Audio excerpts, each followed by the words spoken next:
Hey guys, and welcome back to my channel. Today, you will join me on the final episode of the Oasis retrospective, although we're not done with the Gallagher Brothers yet, trust me on this one, which is going to be Dig Out Your Soul, the final Oasis album. Final album under the Oasis name, final album to involve both Gallagher Brothers on the same project.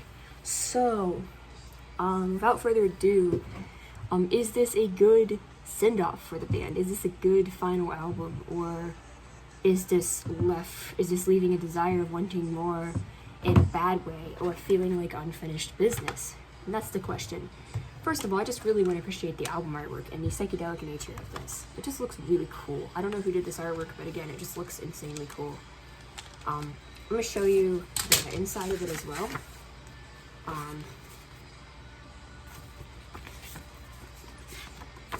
This art style is insanely cool. And honestly, this is great.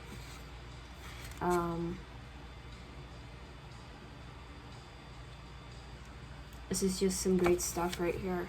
It just looks so appealing. This has to be one of my favorite Oasis covers, besides definitely maybe and Be Here Now. But anyway, so what did we get out of Dig Out Your Soul? The only thing I remembered about this album from listening to it back in 2018 when I first got into the band and was enamored with their early work was that this album left no impression on me whatsoever. I just remember feeling very bored and just listening to this in the background and having no impression left on me. Over the years, I have been told this album is good, and I just kind of ignored that. But I started hearing songs from it here and there, and I was like, oh, this is actually pretty good every time I heard a song from this album. And that was when I came to realize the secret brilliance of Dig Out Your Soul and how many great tracks are on this, some of the band's finest. However, the score is brought down by a few tracks which are just kind of mediocre, but it's still not, a bad score overall.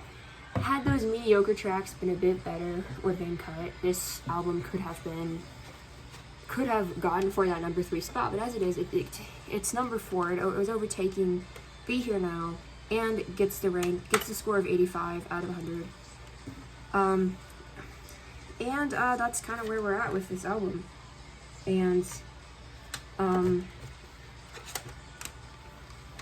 so what did we actually get from it? So the lead-off single for this album is called The Shock of Lightning, and this has a very classic Oasis feel. Clearly Noel was, even though he hates that album, he was clearly like, oh, I'm going to try to make something like those tracks on Be Here Now, like My Big Mouth and Getting Better Man. Try to make them not suck. Let's make a song with best style, with mixing that isn't shit. Honestly, I will say this right off the bat. I think Owen Morris is very overrated. I do love What's the Story, Morning Glory. It's great stuff. Definitely maybe has some good stuff on there, but there's some mixing issues with even that album, with Bring It On Down. But yeah, as far as Dig Out Your Soul goes, this was mainly produced by G. Sardi, who's the same person who produced the last album, which, should be more of a concerning sign, considering, the last album was found to be very, very safe. But this album, I will say, it has, I guess, more kind of filler tracks, supposedly, than the last one. The last one was just very consistent, but this album also has insane high points. It does have some songs that bring down the score. I do think the lower points on this album, or lower points specifically, is lower than the last album, but there's some amazing tracks on this album which do rank among Oasis' best. And in the last review, I said that I didn't really feel like having the other members contribute really paid off as much, whereas the best songs were both written and, in that case, sung by Noel Gallagher. But here we are with a situation where it very much did pay off, kind of. What I mean by that is the songs Liam wrote for this album are some of the greatest things ever, and the songs the other members wrote were just fine. They're fine. They're not amazing. Honestly, it's weird because there are flashes of brilliance from both of them. Like I said, Andy Bell wrote the opener, Turn Up Sun, for the last album, and Jim Archer wrote Hung in a Bad Place, which is one of my favorite tracks off of Even Chemistry, which is an album that I really like, for the record. So, here we are with this album, and honestly, yeah, I just want to get the more negative things out of the way first. To Be Where There's Life is a song that Jim Archer wrote. It's got a decent bass line, but overall it just feels very slow and kind of boring at the end of the day. It's not bad. And The Nature of Reality is another one, which, again, Andy Bell wrote this one, and it's got an okay melody. I do like the guitar riff on it, but overall it's just kind of okay. I also like the lyrical content of this. These two songs aren't bad, they're just kind of more mediocre. A song that I would call bad off of this record is Get Off Your High Horse Lady, and we're coming off 2 albums which didn't have any songs that I would consider bad, and here we are with a song that I really don't like. Now, one of the things I like about this album is the odd syncopation on a lot of the tracks. Stuff like the opener, Bag It Up, and Waiting for Rapture do this really well, but Get Off Your High Horse Lady does it kind of badly. It's got this weird acoustic timbre. I don't like the vocal production of Noel's voice on this. And what I really don't like is the preachy-ass lyrics. It's not even preachy, it's just annoying. And whenever Noel tries to, like, talk down to people or be preachy, I just find it an instant turn-off for me. Honestly, I just can't stand that type of song. It's not the worst thing in this vein. It's better than the 2 off of Standing on the Shoulder of Giants, which I absolutely loathed, which were I Can See Your Liar and the far more offensive Put Your Money Where Your Mouth Is. But this song isn't good. I get, like, sound-wise the what it's going for, but it also just feels sonically dissonant from the rest of this album. But, that's really all I have to say in terms of negatives, and the positives far outweigh the negatives here. Bag It Up and The Turning, Waiting for the Rapture are a really great 1-2-3 punch of tracks that Noel Gallagher wrote for this record. Getting Liam to sing on Bag It Up, he adds his weird vocal tone to this, which actually works really well, despite the technicality of his vocals still not being at peak. The kind of nasal vocals really work well on a song like this. It's got this odd syncopation. It's just a very odd sounding song that's very percussion heavy. The Turning is something that feels very melodic and very emblematic of kind of the direction that Noel Gallagher is going to go with some of his soul material in terms of the way that the song sounds. This song almost feels a little odd to have Liam singing it after, all this time where I'm used to hearing Noel singing these songs, these type of songs. But it's still a great song. Waiting for the Rapture, I love the, the heavy percussion. This album does a lot of, harder rock and very psychedelic influences. There is kind of a Magical Mystery Tour thing going on a bit. I mean, Shock of Lightning references that in the chorus. Sound-wise, I'm definitely getting that kind of vibe, whereas, on something like Standing on the Shoulder of Giants, they were clearly kind of going for that and failed. You got, Standing on the Shoulder of Giants has to deal with the track, which is, Go Let It Out has a video, which is oh, we're trying to be Magical Mystery Tour, and it's just, I don't know. There are some songs on the album which have very psychedelic vibes to them, but Noel himself has said that something like Gas Panic, which is brilliant, is more of a Led Zeppelin style than the Beatles. But, again, here I am with this album. It is Beatlesque in a way, but it does feel very unique as well. And it does go for this heavier sound overall. Like I said, Waiting for the Rapture, Noel's falsetto on that, that part is so good. Again, he has not diminished at all vocally since the last album. If anything, he's gotten stronger. And Liam does sound better on this one as well. He's able to carry the hard rock things. He's not doing a ton of belting. It feels more just kind of serviceable in terms of how the vocals are. He's not doing lots of long high notes or anything like that, which I understand for his voice at the time. But these songs actually fit surprisingly well. Like I said, Waiting for the Rapture, great track. I love the syncopation on it. I love the strong percussion. I love Noel's falsetto, and the lyrics are pretty great as well. Honestly, this is a song that I'm a really big fan of.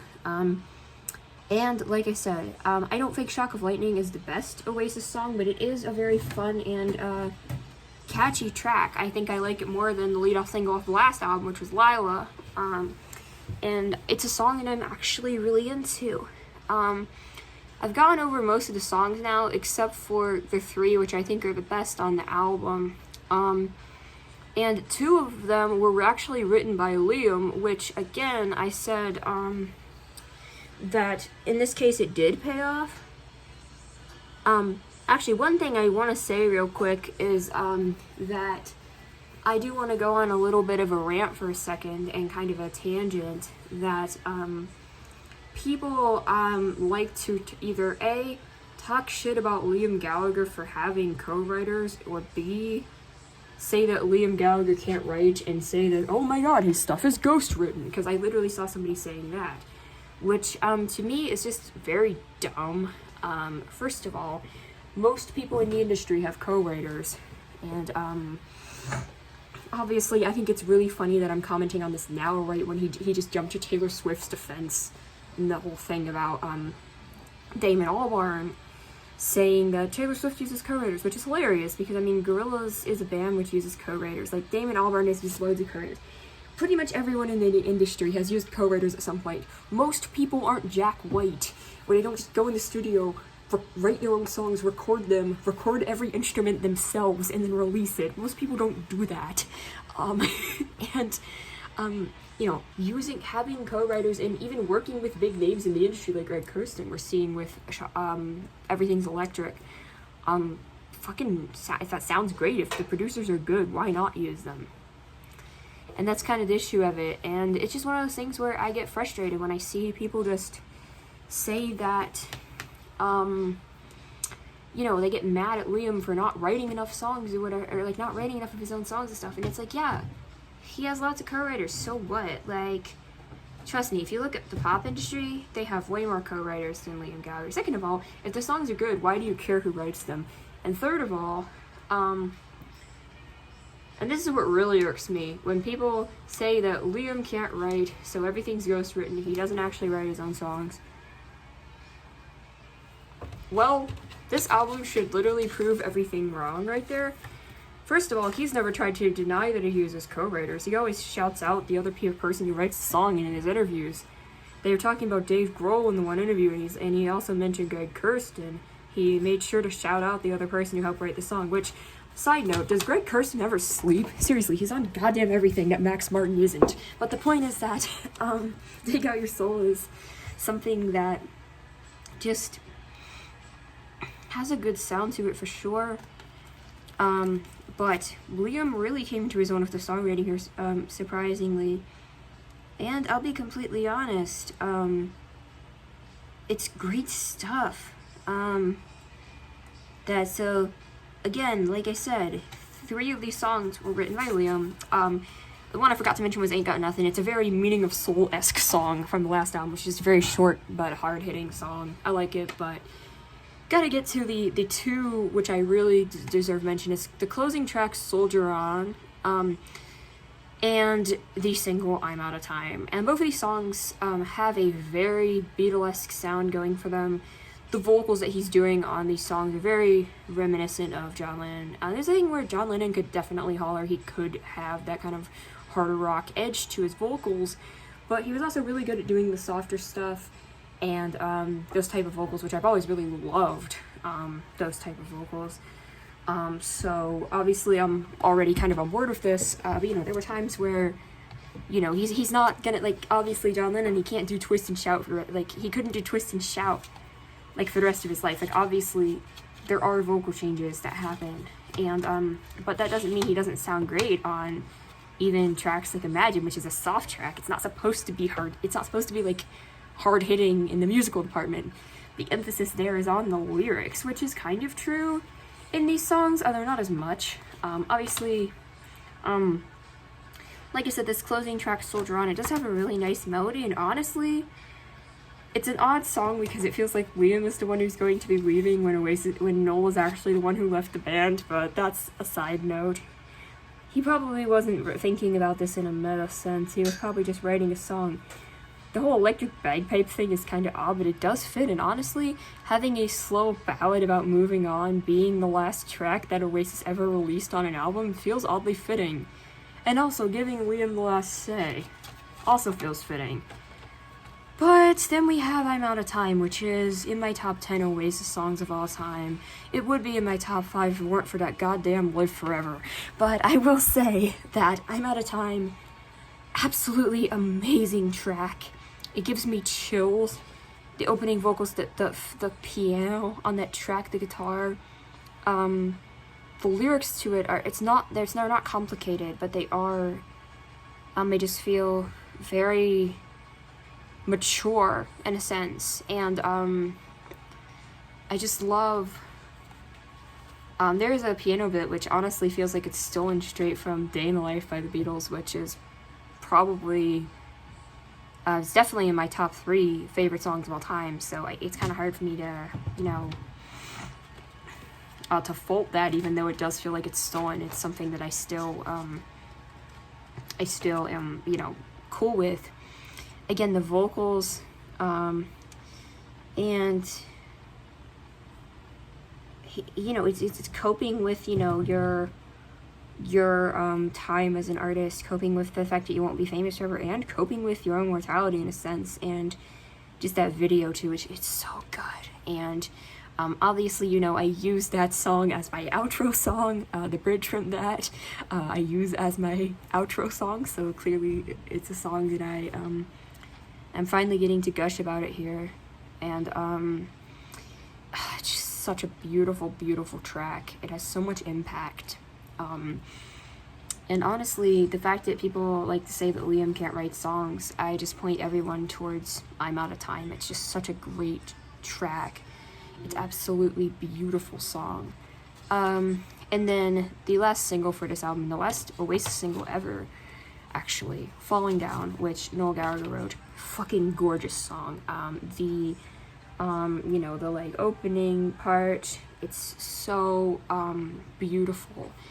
I just love the like kind of piano and guitar sound to it, but the lyrics to this are heartbreaking, really. It's a song that just feels like he knew things were ending. He wasn't happy. And something that I want to say as far as this goes is I'm really glad that this was the last Oasis record, and I'm glad it was good, because when I look at the Beatles discography, I look at Let It Be, and I just want to slam my head into the wall. Many of the individual songs are good to great, but just the fact that the album feels unfinished and like a studio scrap, really. And it's just so awkward when you've got Abbey Road as the last thing your band ever made, and then you fucking put on this dumbass epilogue. It's just, you can't do that. And no, Dig Out Your Soul is no Abbey Road. I'm not gonna go that far. Although, yeah, I'm not gonna talk about that. But the point is that because this album does have a bad song. Abbey Road has a song that's arguably worse than this, but I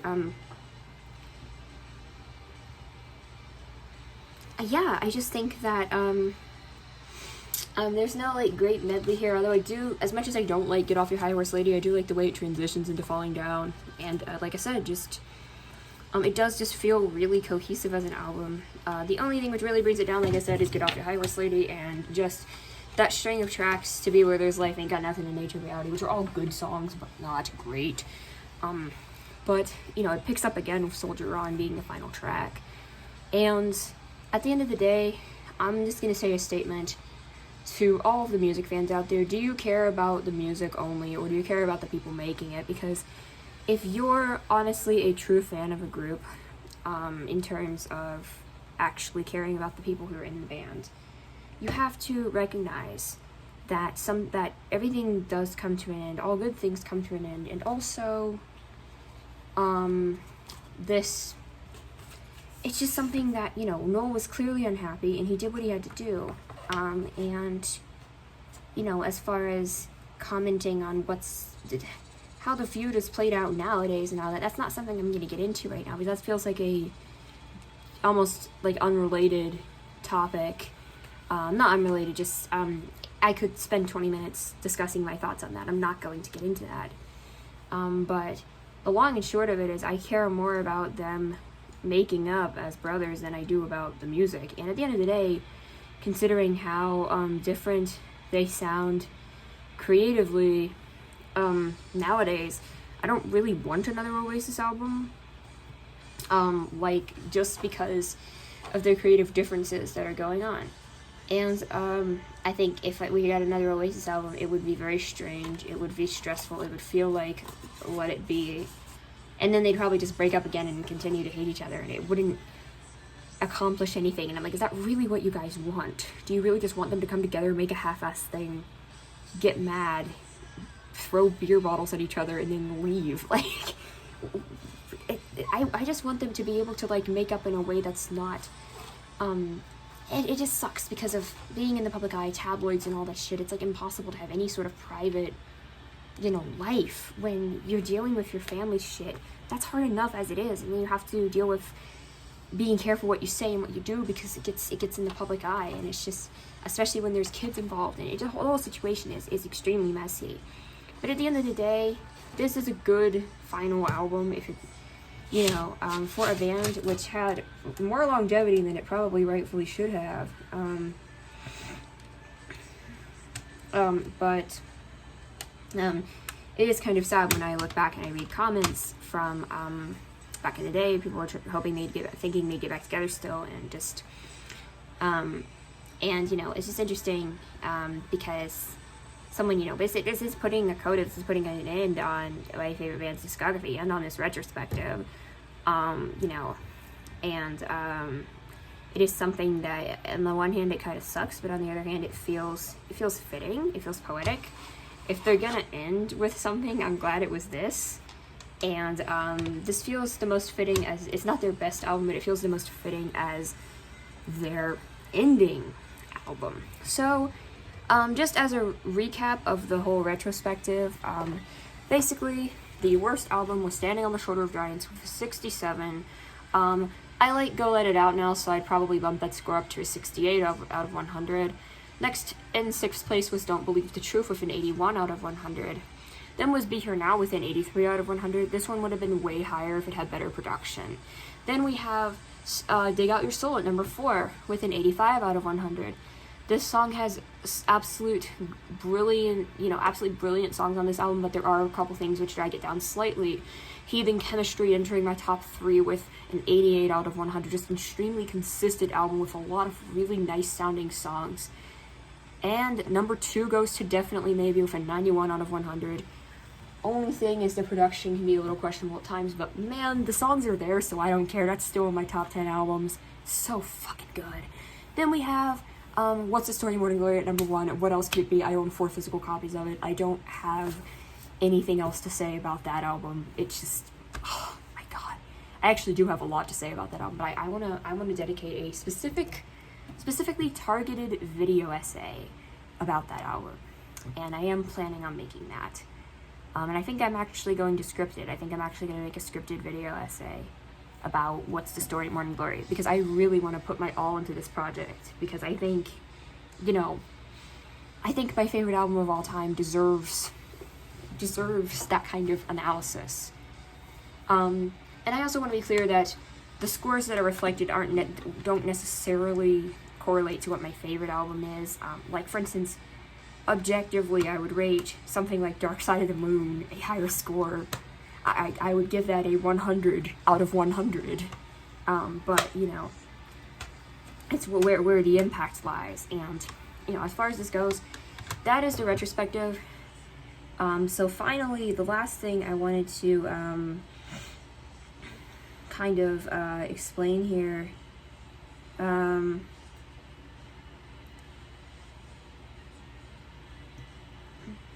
is what I think my favorite songs are. So I think I'm gonna go off of each album and just kind of list my top 3 off of each album, because I think that's probably a fair assessment. So starting with Definitely Maybe, I'm gonna go in release order now, instead of order of preference, and I'm gonna say that my favorite songs off of Definitely Maybe as a top 3 are Live Forever, Columbia, and Slide Away. My favorite songs off of What's the Story, Morning Glory are Champagne Supernova, Cast No Shadow, and Morning Glory. Or Don't Look Back in Anger, depending on how I'm feeling. My favorite songs on Be Here Now are Don't Go Away, Do You Know What I Mean, and Fading Out. My favorite songs on Standing on the Shoulder of Giants, Gas Panic, Where Did It All Go Wrong, and Roll It Over. My favorite songs on Heathen Chemistry are Stop Crying Your Heart Out, Hung in a Bad Place, Little by Little. My favorite songs on Don't Believe the Truth are Part of the Queue, Let There Be Love, and The Importance of Being Idle. My favorite songs on Dig Out Your Soul are I'm Out of Time, Falling Down, and Soldier On. And just to add some other weight to it, I think I want to kind of give an overall, like top 10 tracks off of these albums. Like, I gotta give credit where credit is due here. Like an overall top 10, obviously the order does kind of change depending on my mood. But just to give like an overall top 10, with honorable mentions, in Painful Cuts, going to songs like Part of the Queue, Falling Down, as I already mentioned, Slide Away, Columbia, Supersonic, because that song is just goated. The fact that it doesn't even make my top 3 of that album is just kind of bonkers to me. Basically all the songs I mentioned in my favorite songs that I haven't specifically stated. Do You Know What I Mean, Fading Out, Hung in a Bad Place, Where Did It All Go Wrong? All songs that deserve incredible mentions. But I think if we're just gonna go straight here, for top 10, I did a lot of thinking about this. Number 10 being Don't Go Away, just because of the personal significance that that song has to me and the relatability of it. Just being a really beautiful composition.